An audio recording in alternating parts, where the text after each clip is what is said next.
I think there's probably four big things I look for. They're kind of the spontaneous things I'm touching around the place. The first one is I want to see someone who's got self-driven Christian maturity. You know, they're the person who doesn't need the crowd to keep them going as a Christian. They're the one who actually wants to themselves explore and deepen and grow and mature. And it's something that happens just by their own inner spirit drive. God's gripped them. They're wanting to push forward. So I want to see someone who's driving their own growth and wants to see others around them grow. I want to see someone who has kind of an attractiveness about them. They're a person who others gravitate towards. They're not that difficult person that everyone kind of is glad's not around. I want someone who actually people are happy to be with and drawn to. I want to see someone who has an infectious heart for the lost.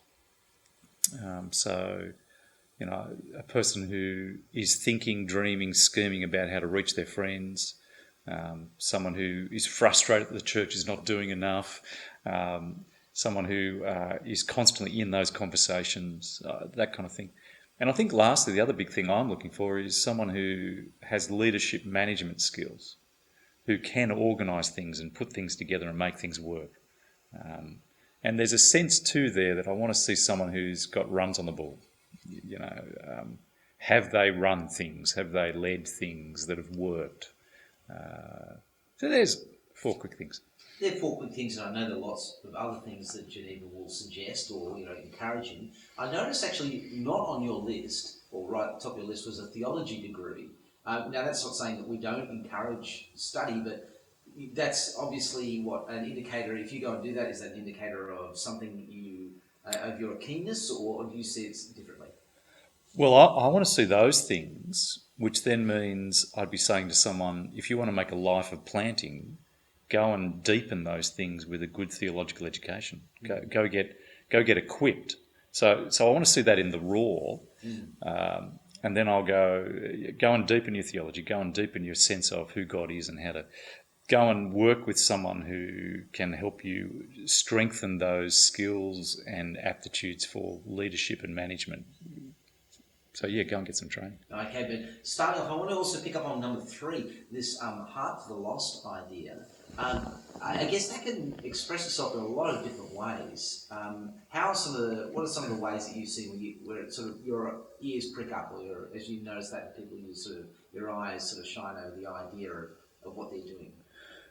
The way they relate with their friends, whether they've got non-Christian friends, whether they're seeking to be a member of the community and engaged. So, you know, I'm concerned when a young guy only is involved in church ministries, is not able to actually cut it, if you like, in the secular environment. He's awkward at work, he doesn't play sport, these kind of things, which mean he's got no connections. So I'm wanting someone who gravitates and moves with non-Christians and is able to speak their language and get connected to them. But also in their prayers, do you know, what's the thing that oozes through their prayers? Is it kingdom growth, kingdom impact? The way they engage at church, are they the person simply who wants to talk difficult exegetical verses with people and debate and argue?